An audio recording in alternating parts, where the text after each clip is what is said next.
Are you scared yet? Are things scary enough right now? And now it's Halloween. We've got people who have been murdered and shot down in a church setting for praising God. Go figure.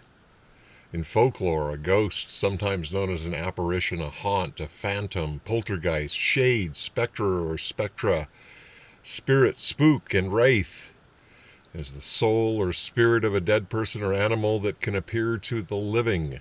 In ghost lore, descriptions of ghosts vary widely from an invisible presence to translucent or barely visible wispy shapes to realistic lifelike visions. The deliberate attempt to contact the spirit of a deceased person is known as necromancy, or in Spiritism as a seance. Hey, it's your holiday. Enjoy yourself. I mean, what else are you going to do? You got to go on with life, right? A spirit is a supernatural being, often but not exclusively a non physical entity such as a ghost, fairy, or angel. The concepts of a person's spirit and soul often also overlap, as both are either contrasted with or given ontological priority over the body, and both are believed to survive both bodily death in some religions, and spirit can also have the sense of a ghost, i.e., a manifestation of the spirit of a deceased person. In English Bibles, the spirit, with a capital S, specifically denotes the Holy Spirit, but who's, don't know if you want to go into depth that deep about it, but I wanted to make a video, and if I'm going to make a video, I might as well have some content, right? And this is perfect. Tomorrow's Halloween. Don't smoke these things, they'll kill you. Holy Spirit is a term found in English translations of the Bible that is understood differently among the Abrahamic religions. The term is also used to describe aspects of other religions and belief structures. Universal mind or universal consciousness is a concept that tries to address the underlying essence of all being and becoming in the universe. It includes the being and becoming that occurred in the universe prior to the arising of the concept of mind, a term that more appropriately refers to the organic human aspect of universal consciousness. It addresses inorganic being and becoming and the interactions that occur in the process without specific reference to the physical and chemical laws that try to describe these interactions. Those interactions have occurred, do occur, and continue to occur. Universal consciousness is the source, ground basis that underlies those interactions and awareness and knowledge they imply. Consciousness, the life force, is it associated with the chemistry of the universe? Are we all contained? Do we all have this potential to be spiritual? Necromancy is a practice of magic involving communication with the deceased, either by summoning their spirit as an apparition or raising them bodily for the purpose of divination, imparting the means to foretell future events or discover hidden knowledge, to bring someone back from the dead, or to use the deceased as a weapon, as the term may sometimes be used in more ephemeral sense to refer to the black magic or witchcraft arts. The word necromancy is adapted from late Latin necromancia, itself borrowed from post-classical Greek necromantia. These pronunciations are very foreign to me. A compound of ancient Greek, nekros, dead body, and mantella, divination by means of. This compound form was first used by Origen of Alexandria in the 3rd century AD. The classical Greek term was nekia, from the episode of the Odyssey in which Odysseus visits the realm of the dead, and in Hellenistic Greek rendered as necromancia in Latin and as necromancy in 17th century English.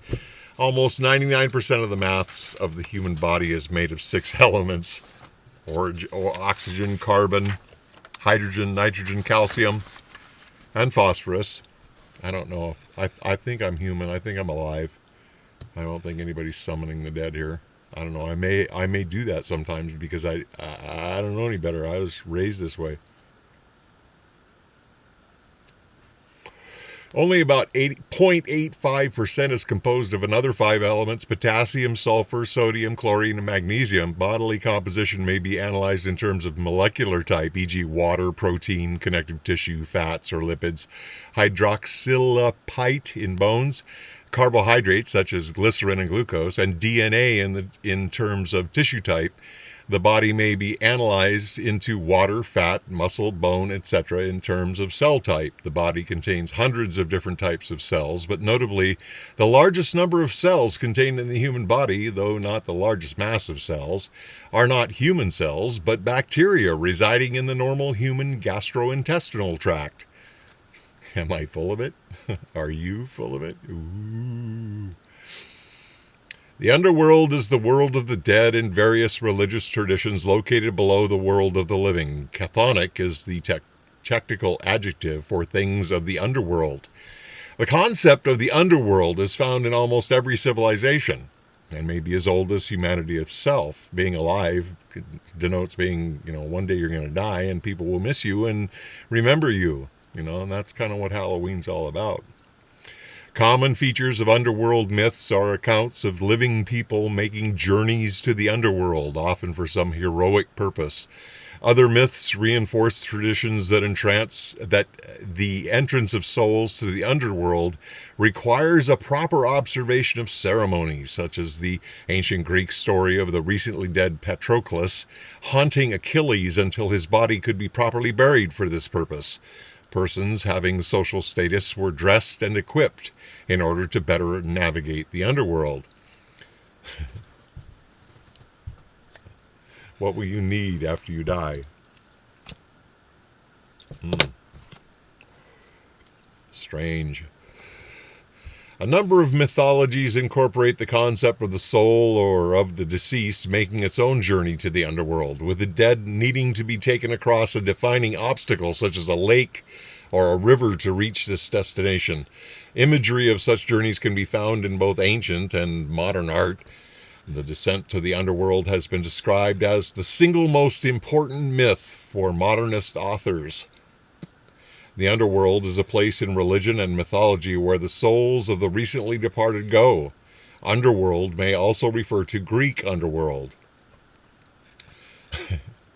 Happy Halloween. So this is our little celebration of the afterlife of the dead. It seems quite strange to me that we as a people would encourage our young children to embrace a concept that even mature adults find frightening. But this is our world. You can't be a young child in America without celebrating these often frightening and always callous jabs at the mortality of humanity. But hey, what the heck? It's all done in fun, right? Happy Halloween. Because I didn't even carve a pumpkin this year. You know how much pumpkins cost? It's like $1.69 a pound now. A little pumpkin cost you $12. Used to be 50 cents, it was fun. It was carve a pumpkin, make a jack-o'-lantern, put them on the front porch. Maybe kids will come to your house and get candy. Not at my house. They don't know where I live. Happy Halloween. Have a good one.